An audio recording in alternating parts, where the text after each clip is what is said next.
اعوذ باللہ من الشیطان الرجیم بسم اللہ الرحمن الرحیم۔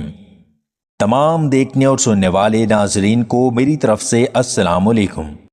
ہماری آج کی ویڈیو کا موضوع ہے کہ شوہر کا بیوی کو بغیر کپڑوں کے دیکھنے کے بارے میں کیا حکم ہے۔ پیارے دوستو، بیوی کو کپڑوں کے بغیر دیکھنا صرف شوہر کے لیے جائز ہے، کیونکہ اسلام میں بیوی اور شوہر کے درمیان یہ تعلق حلال اور مقدس سمجھا گیا ہے۔ شادی شدہ زندگی میں یہ قربت، محبت، احترام اور تعلق مضبوط کرنے کا ذریعہ بنتی ہے۔ شوہر اور بیوی ایک دوسرے کے جسم میں پردہ نہیں رکھتے، اس لیے وہ ایک دوسرے کو بغیر لباس کے دیکھ سکتے ہیں اور یہ ان کے لیے حرام نہیں ہے۔ بیوی کو کپڑوں کے بغیر دیکھنے کے نکات۔ بیوی کو کپڑوں کے بغیر دیکھنا صرف شوہر کے لیے جائز ہے۔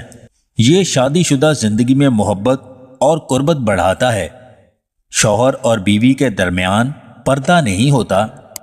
یہ عمل صرف ذاتی تعلق میں محدود ہونا چاہیے۔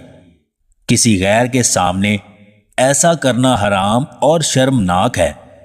اسلام میں حیا اور اخلاق کا خیال رکھنا ضروری ہے۔ اس سے شادی شدہ زندگی میں محبت اور اعتماد مضبوط ہوتا ہے۔ اگر آپ کو ہماری یہ ویڈیو پسند آئے تو اسے لائک اور شیئر ضرور کیجیے گا، اور مزید ویڈیوز حاصل کرنے کے لیے دیسی ٹپس پوائنٹ چینل کو سبسکرائب کر لیں۔